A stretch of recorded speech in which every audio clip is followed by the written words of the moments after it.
Hello guys, I welcome you all to ixamBee. National housing bank assistant manager का आपका exam होने वाला है। उसके जीए के सेक्शन में करंट अफेयर्स एक इंपॉर्टेंट रोल प्ले करते हैं। इसमें इस वीडियो में आज के मैं आपको बैंकिंग इंडस्ट्री से रिलेटेड कुछ करंट अफेयर्स बताऊंगा जो आपके लिए इंपॉर्टेंट साबित हो सकते हैं एग्जाम से। इसके बाद आने वाले वीडियोज में मैं आपको आपके सामने इकोनॉमिक सर्वे और बजट से रिलेटेड क्वेश्चंस लेके आऊंगा और कुछ फाइनेंशियल टर्म्स के बारे में बात कर लेंगे उसमें। और उसके बाद हम लोग कुछ स्टैटिक पार्ट देख लेंगे जहाँ से आपके एग्जाम में क्वेश्चन आते हैं, ताकि आपका एक अच्छा खासा रिवीजन हो जाए। तो ज़्यादा टाइम नहीं लेते हैं, सीधे शुरू करते हैं अपने इस वीडियो को। उससे पहले एक इंपॉर्टेंट अनाउंसमेंट कर देते हैं। अगर आप एनएसबी असिस्टेंट मैनेजर के लिए एक ऑनलाइन कोर्स बाय करना चाहते हैं, अच्छा सा डेडिकेटेड कोर्स चाहते हैं, तो आप लोग हमारी वेबसाइट पर जाकर के इसमें एनरोल कर सकते हैं। इसमें अभी आपको फ्लैट 60% का ऑफ मिलेगा अगर आप NSB60 कोड डालते हैं। तो इसमें आपको video lessons, study notes, practice test, live sessions और इंटरव्यू गाइडेंस हमारी तरफ से दी जाती है। ठीक है, तो ये इंपॉर्टेंट अनाउंसमेंट थी। अब सीधे अपने क्वेश्चन की तरफ बढ़ते हैं। सबसे पहला क्वेश्चन है, Dash has approved a USD 356.67 million loan for the expansion of the Chennai Metro Rail system, taking the bank's financing for various projects in India to USD 6.7 billion, making the country its largest beneficiary. इन पांचों में से वो कौन सी bank है जिसने अभी loan दिया है चेन्नई मेट्रो रेल सिस्टम के एक्सपेंशन के लिए? ये बैंक ऑलरेडी इंडिया में काफ़ी सारे प्रोजेक्ट्स को लोन दे रही है। जिस अभी इस प्रोजेक्ट को लोन देने के बाद इसका जो टोटल हमें जो लोन दिया गया वो 6.7 बिलियन का लोन हो चुका है। चेन्नई मेट्रो रेल सिस्टम के लिए 356.67 मिलियन यूएस डॉलर का लोन दिया गया है। तो हमें ये बताना है कि ये कौन सी बैंक है। क्या एडीबी है, एशियन डेवलपमेंट बैंक, या एआईआईबी, वर्ल्ड बैंक, एनडीबी, या फिर आईएमएफ? तो इसका सही आंसर हो जाएगा आपका ऑप्शन नंबर बी, एआईआईबी। इसका हेडक्वार्टर आपका बीजिंग में है। एशियन इंफ्रास्ट्रक्चर इन्वेस्टमेंट बैंक इसका फुल फॉर्म है। जिन लिंक्विन इसके प्रेसिडेंट है। तो जैसे कि मैंने बताया, इसने अभी इसके लिए 356.67 मिलियन यूएस डॉलर का लोन दिया है चेन्नई मेट्रो रेल सिस्टम के एक्सपेंशन के लिए। इस प्रोजेक्ट में क्या किया जा रहा है, एक नए कॉरिडोर का इसमें कंस्ट्रक्शन किया जा रहा है चेन्नई मेट्रो नेटवर्क में, as part of its metro rail phase 2। तो ये सब बातें इसमें इंपॉर्टेंट है। देखते हैं दूसरा क्वेश्चन क्या है। Which bank has launch the 6S campaign under a customer outreach program to extend financial services at a concessional rate during the festival season? अभी कुछ टाइम पहले इनमें से जो 5 बैंक्स आपको दिख रही हैं, इनमें से एक बैंक ने 6S कैंपेन लॉन्च किया था ताकि वो कस्टमर्स तक अपनी फाइनेंशियल सर्विसेज को एक कंसेशनल रेट पर पहुंचा सके। तो ये इजी सा क्वेश्चन है, ज़्यादा डीप ये क्वेश्चन नहीं है। तो आपको बताना है कि वो कौन सा इसमें से बैंक था। तो सही आंसर इसका क्या हो जाएगा, PNB, SBI, ICI, bank of Baroda, या फिर एचडीएफसी बैंक। तो option number A, Punjab national bank, इसका आंसर हो जाएगा। पंजाब नेशनल बैंक ने 6S कैंपेन अपना लॉन्च किया था। 6S में एस का क्या मतलब है? स्वाभिमान, समृद्धि, संपर्क, शिखर, संकल्प और स्वागत। ये था 6S campaign, Punjab national bank के द्वारा इसको चलाया गया था। आगे देखते हैं अगला क्वेश्चन क्या है। The reserve bank of India approve the reappointment of dash as the MD and CEO of Axis bank for a period of 3 years. Axis bank के एमडी और सीईओ के तौर पे आरबीआई ने किनको अप्रूव किया है अगले 3 साल के लिए? आपको बताना है। सहदेव यादव, ए बाल सुब्रमण्यन, अमिताभ चौधरी, नवरंग सैनी, या फिर प्रदीप कुमार पंजाई। तो सीधा सा आंसर है ऑप्शन नंबर सी, इसका आंसर हो जाएगा अमिताभ चौधरी। इनको एमडी सीईओ नियुक्त किया गया एक्सिस बैंक का अगले 3 साल तक के लिए। ठीक है, आगे बढ़ते हैं। अगला क्वेश्चन क्या है। एडीबी यानी कि Asian development bank and the government of India signed a US dollar 100 million loan to promote the agri business network to boost farm incomes and reduce food losses in the state of. Asian development bank ने government of India के साथ अभी 100 million US dollar का loan sign किया। किस state में farm incomes को बढ़ाने के लिए और वहाँ पे फूड लॉसेस को कम करने के लिए, ये हमसे पूछा जा रहा है। जितने भी ये डील्स साइन होती हैं, लोन वगैरह, यहाँ से क्वेश्चन आपके एग्जाम में जरूर बनता है। तो ये सारे के सारे डील्स और एमओयूज आपके सामने लेके आने का मैं ट्राई कर रहा हूँ। तो ये 5 हैं, पंजाब, यूपी, महाराष्ट्र, आंध्र प्रदेश और हरियाणा।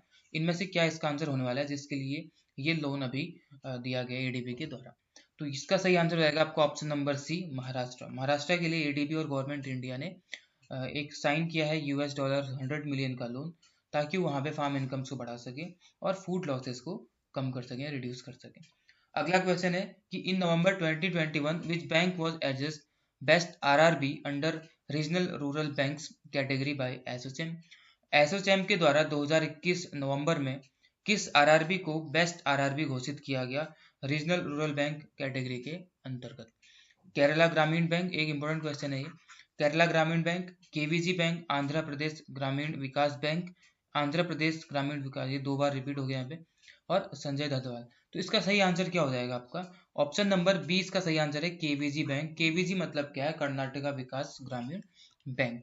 तो इस बैंक को अभी बेस्ट आरआरबी घोषित किया गया रीजनल रूरल बैंक कैटेगरी के तहत एसोचैम के द्वारा। एसोचैम, इसका हेडक्वार्टर कहाँ पे है? मुंबई में, देखने के लिए मिल जाएगा। आगे बढ़ते हैं। Which country was the world's largest recipient in the world bank's remittance prices world wide database?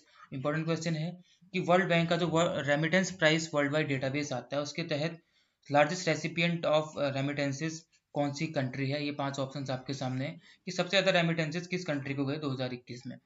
तो यूएस, यूके, इंडिया, जर्मनी या फिर चाइना? तो इसका सही आंसर हो जाएगा आपका option number C, India. India सबसे लार्जेस्ट रेसिपिएंट है रेमिटेंसेस का पूरी दुनिया में, ऐसा बताया गया इस रिपोर्ट में। और इंडिया ने करीब 87 मिलियन यूएसडी इतना रेमिटेंस इसमें आया 2021 के तहत। और इसमें से अगर हम बात करें तो 20% या 1/5 हिस्सा ऐसा है जो अकेले यूएस से लिया गया। ठीक है, इसका मतलब ये यूएस से आया है। इसका मतलब ये है कि सबसे ज़्यादा तो ऑब्वियसली इंडिया के द्वारा ही रेमिटेंस प्राप्त किया गया, और सबसे ज़्यादा किस देश से प्राप्त किया, किस कंट्री से प्राप्त किया, अगर ऐसा पूछा जाए तो यूएस से प्राप्त किया गया। 20% हिस्सा वहाँ से प्राप्त किया गया। ठीक है, world bank has come up with world bank's remittances price world wide database. As per the report, India became the world's largest recipient of remittances by receiving USD 87 billion, sorry ये मिलियन नहीं था, ये billion है, इतना billion in 2021। ठीक है, इसमें से 20% अकेले किसका द्वारा लिया गया? कहाँ से लिया गया? अमेरिका से, यानी कि यूएस से लिया गया। World bank has come up with world bank's remittance prices world wide database in which India became the world's largest recipient of remittances. इतना अच्छा, ये तो वही क्वेश्चन है। Which country was its biggest source accounting for, हाँ अब ये वही चीज़ जो मैंने भी आपको पिछले क्वेश्चन में बता ही दिया था कि किस कंट्री से सबसे बड़ा सोर्स कौन सी कंट्री थी इंडिया के लिए जिसमें कि ये 20% हिस्सा लिया गया। तो इसका आंसर क्या हो जाएगा? यूएस, जो कि मैं पिछले क्वेश्चन में आपको बता चुका हूँ। यहाँ पे लिखा है मैंने 1/5 हिस्सा है, 20% ऐसा है 87 बिलियन यूएस डॉलर का, जो अकेले यूएस से हमें प्राप्त हुआ है। आगे बढ़ते हैं। Equitas small finance bank announced it's partnership with dash for the launch of its new co-branded credit cards to provide the company with the facilities of the banking ecosystem. Equitas small finance bank ने अभी इन पांचों में से किस bank के साथ अपनी partnership को अनाउंस किया है, और उस क्यों अनाउंस किया, उसके बाद वो लोग क्या करेंगे? क्रेडिट कार्ड मिल करके एक लॉन्च करेंगे ताकि वो इस इक्विटास स्मॉल फाइनेंस बैंक को बैंकिंग इकोसिस्टम की फैसिलिटीज प्रोवाइड करा सके। तो HDFC, SBI, ICICI, axis bank या फिर केरला बैंक? तो इसमें से सही आंसर क्या हो जाना है आपका? Option number A, HDFC bank इसका सही आंसर हो जाएगा। तो ये मिल करके क्या करेंगे? एक क्रेडिट कार्ड इसमें लॉन्च करेंगे। अब ये जो क्रेडिट कार्ड लॉन्च करेंगे ये दो तरीके का होगा, दो तरीके की कैटेगरी इसमें है क्रेडिट कार्ड में। एक है एक्साइट और एक है एलिगेंस। एक्साइट में क्या है? इसमें क्रेडिट लिमिट होगी आपकी 25,000 से लेकर के 2 लाख तक की, और अगर आपको 2 लाख से ऊपर का क्रेडिट करना है तो इसके लिए एलिगेंस क्रेडिट कार्ड आपको दिया जाएगा 2 लाख से ऊपर के उसके लिए। ठीक है, तो ये चीज़ इसमें याद रखने की है। आगे बढ़ते हैं। According to the world wide cost of living index 2021 release by the Economist Intelligence Unit, which is the world's most expensive cities to live in 2021? तो ये बोल रहे हैं कि EIU यानी कि इकोनॉमिस्ट इंटेलिजेंस यूनिट, ये भी याद रखना है कि ये कौन इंडेक्स रिलीज करता है। तो इकोनॉमिस्ट इंटेलिजेंस यूनिट के द्वारा world wide cost of living index 2021 release किया गया। इसमें मोस्ट एक्सपेंसिव सिटी ऑफ 2021 किसको बताया गया है? पेरिस, सिंगापुर, तेल अवीव, हांगकांग या ज्यूरिख? तो इसका सही आंसर हो जाएगा आपका तेल अवीव। तेल अवीव को इसमें बताया गया है कि ये सबसे कौन सी सिटी है? एक्सपेंसिव सिटी है टू लिव इन 2021। इसमें 173 सिटीज को इसमें एक्सप्लोर किया जाता है, उसमें से तेल अवीव को बताया गया है सबसे expensive cities of the world. ठीक है, आगे बढ़ते हैं। According to the data release by the RBI, dash have piped Maharashtra to emerge the largest manufacturing hub in the country. RBI ने अभी डेटा रिलीज किया कुछ टाइम पहले, तो उसके तहत कौन सा इनमें से एक स्टेट है जिसने महाराष्ट्र को पीछे छोड़ दिया, महाराष्ट्र से ऊपर बढ़ गया है largest manufacturing hub in the country के तौर पे। तो वो कौन सी मतलब स्टेट है हमारा? ऑप्शन नंबर ए आपका हो जाएगा गुजरात। गुजरात ने महाराष्ट्र को पीछे छोड़ दिया है मैन्युफैक्चरिंग के मामले में। इसने ऐसा क्या किया कि पीछे छूट गया? एक्चुअली ग्रॉस वैल्यू एडिशन पे इसमें बात की जाती है। तो गुजरात के ग्रॉस वैल्यू एडिशन की अगर हम बात करें तो 15.9% से ग्रो किया इसमें पिछले साल। और जिस मतलब फाइनेंशियल ईयर 2022 से 2020 के बीच में अगर हम बात करें तो 15.9% से एनुअली ग्रो किया है और अपने ग्रॉस वैल्यू एडिशन को 5.11 लाख करोड़ तक लेके चले गया है। तो इसके बाद Gujarat largest manufacturing hub in the country बन चुका है। ठीक है, आगे बढ़ते हैं। Which bank launched a feature rich saving bank product for women called महिला मित्र plus which provides a curated set of features designed to make financial planning and investments easy for women। इनमें से किस बैंक ने अपना एक feature launch किया rich saving bank, जिसका नाम क्या रखा गया है? महिला मित्र प्लस। स्कीम भी बोल सकते हैं या फिर इसको फीचर भी बोल सकते हैं। तो महिला मित्र प्लस किया इन्होंने लॉन्च। उसमें क्या किया जाएगा ताकि जो वुमेन है उनके लिए फाइनेंशियल प्लानिंग और इन्वेस्टमेंट्स को ईजी किया जा सके, उनके लिए सब कुछ ईजी हो जाए, इस चीज़ के लिए इसको लॉन्च किया गया है। तो किस बैंक के द्वारा ये किया गया है? South Indian bank, HDFC, axis, federal bank या ICICI बैंक। तो इसका सही आंसर क्या हो जाएगा आपका? Option number D, federal bank. तो फेडरल बैंक के द्वारा किया गया है अभी महिला मित्र प्लस को कुछ टाइम पहले लॉन्च, जिसके तहत लोग वुमेन को फाइनेंशियल प्लानिंग और इन्वेस्टमेंट के लिए इजीनेस प्राप्त हो, इस तरह के कुछ फीचर्स इसमें लॉन्च किए जाएंगे। ठीक है, ये इसमें बताया गया। आगे बढ़ते हैं, फेडरल बैंक के द्वारा ये किया गया। Axis bank has signed MOU with the Dash Police offering a package with benefits and features under Power Salute, a salary account designed for the personnel of the force। Axis bank ने एक state police के साथ अभी एक MOU sign किया है। उसके तहत ये लोग एक सैलरी अकाउंट खोलेंगे पुलिस पर्सनल्स के लिए स्टेट के, जिसमें उनको काफ़ी सारे बेनिफिट्स और फीचर्स दिए जाएंगे। तो इस सैलरी अकाउंट का नाम क्या होगा? पावर सैल्यूट रखा जाएगा। तो हमें ये बताना है कि किस स्टेट पुलिस के साथ मिलके ये MOU अभी साइन किया गया है एक्सिस बैंक के द्वारा। ऑप्शन नंबर सी इसका आंसर हो जाएगा कोलकाता। कोलकाता पुलिस के साथ मिलकर एक्सिस बैंक ने MOU साइन किया है, जिसमें इनको काफ़ी सारे बेनिफिट्स और पैकेज दिए जाएंगे। और इस सैलरी अकाउंट का नाम क्या होगा? Power salute. इसमें क्या क्या चीज़ें हैं? इसमें अब personal accident cover up to 30 lakh सारे पुलिस पर्सनल को है, और 8 लाख तक का एजुकेशन ग्रांट है। Total permanent disability cover benefit इनको 30 लाख तक का इसमें दिया जाएगा। और same cover for permanent partial disability and RS 1 lakh 5 lakh life insurance cover and a few other benefits. 30 lakh तक का परमानेंट डिसेबिलिटी और साथ ही साथ परमानेंट पार्शियल डिसेबिलिटी के लिए इसमें दिया जाएगा। तो ये कुछ इसमें चीज़ें हैं जो इस पावर सैल्यूट सैलरी अकाउंट के तहत इसमें बातें की गई हैं। ठीक है, आगे बढ़ते हैं। Dash has tied up with Bharat Bill Pay to facilitate cash-based bill payments services at customers' doorstep। इन पांचों में से किसने अभी भारत बिल पे के साथ टाई अप किया है ताकि वो कस्टमर के डोर स्टेप पे क्या कर सकें? Cash based bill payment services को फैसिलिटेट कर सकें। तो सीधा सीधा आंसर है इसका IPPB, इसका आंसर हो जाएगा ऑप्शन नंबर बी। IPP मतलब क्या है? IPPB मतलब है इंडियन पोस्ट पेमेंट्स बैंक। इसने अभी NPCI के साथ मिलकर टाई अप किया है ताकि वो कस्टमर्स के डोर स्टेप पे cash based bill payment services को फैसिलिटेट कर सकें। आगे बढ़ते हैं। Asian development bank has approved $112 million loan for dash to strengthen skill education and training through establishment of the state skill university. एशियन development bank ने अभी हाल ही में $112 मिलियन का एक लोन सैंक्शन किया, अप्रूव किया। किस स्टेट के लिए? हमारे देश के, ताकि वहाँ पे एक उस स्टेट की एक स्किल यूनिवर्सिटी खोली जा सके और वहाँ पे स्किल एजुकेशन दी जा सके और ट्रेनिंग वहाँ पे ट्रेनिंग को और स्किल एजुकेशन को वहाँ पे स्ट्रेंथन या मजबूत किया जा सके। तो ये किस स्टेट के लिए किया गया है? छत्तीसगढ़, झारखंड, असम, तेलंगाना या उड़ीसा। इसका सही आंसर हो जाएगा आपको option number C, Assam. Assam के लिए ADB ने $112 मिलियन का लोन अप्रूव किया है। वहाँ पे असम स्किल यूनिवर्सिटी खोली जाएगी। इसके तहत क्या क्या चीज़ें की जाएगी? वहाँ पे जैसे ASU मैनेजमेंट, ऑपरेटिंग सिस्टम है, बिजनेस मॉडल्स है, वहाँ पे फैकल्टी स्टाफ है, इन सबको डेवलप किया जाएगा उस स्टेट स्किल यूनिवर्सिटी में।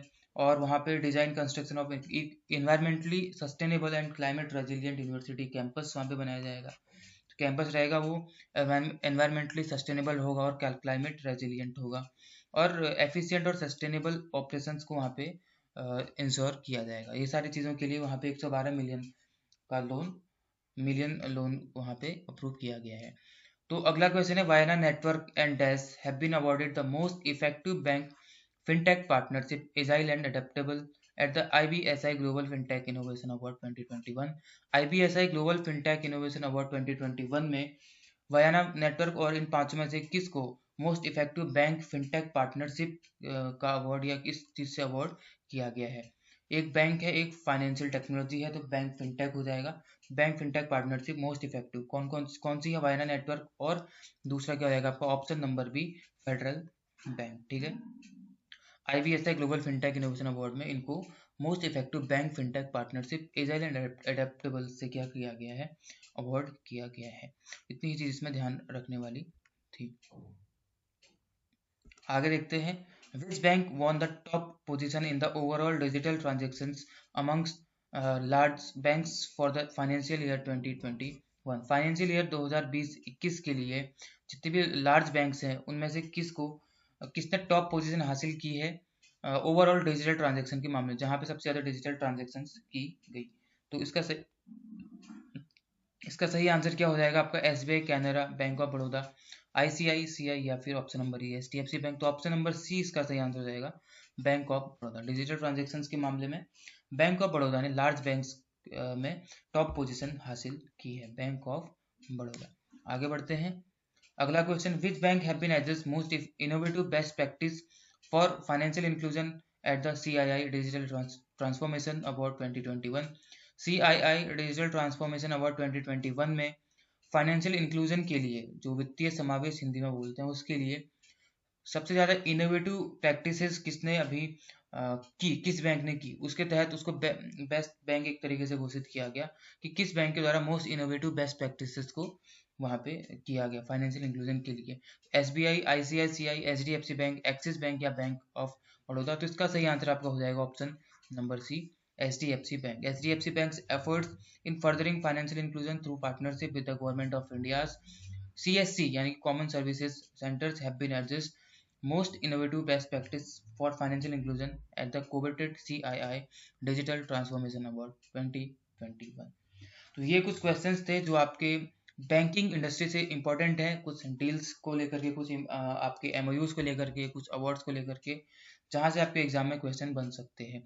सारे के सारे इंपॉर्टेंट है, आपको इनको जरूर देख लेना है। और अगर आपको किसी भी क्वेश्चन के आंसर मालूम होते हैं तो आप लोग आंसर सुनने से पहले उनको कमेंट बॉक्स में लिख सकते हैं। बाकी वही सारी चीज़ें जो आपको स्टार्टिंग में बताई थी, अगर आपको कोर्स अवेल करना है तो आप वो भी वेबसाइट जाकर कर सकते हैं, वहाँ पे डिस्काउंट चल रहा है, वहाँ पे एक बेस्ट डेडिकेटेड कोर्स आप लोग अपने लिए अवेल कर सकते हैं। ठीक है, तो फिर आज के इस वीडियो में इतना ही। अब मैं आपके लिए आगे लेके आऊँगा जिसमें फाइनेंशियल टर्म्स आएंगी, जिसमें इकोनॉमिक सर्वे, बजट से रिलेटेड क्वेश्चंस होंगे जो आपके एग्जाम के लिए इंपॉर्टेंट है। उसके बाद हम कुछ स्टैटिक पार्ट देख लेंगे जहाँ से आपका जनरल अवेयरनेस में क्वेश्चन बनता है।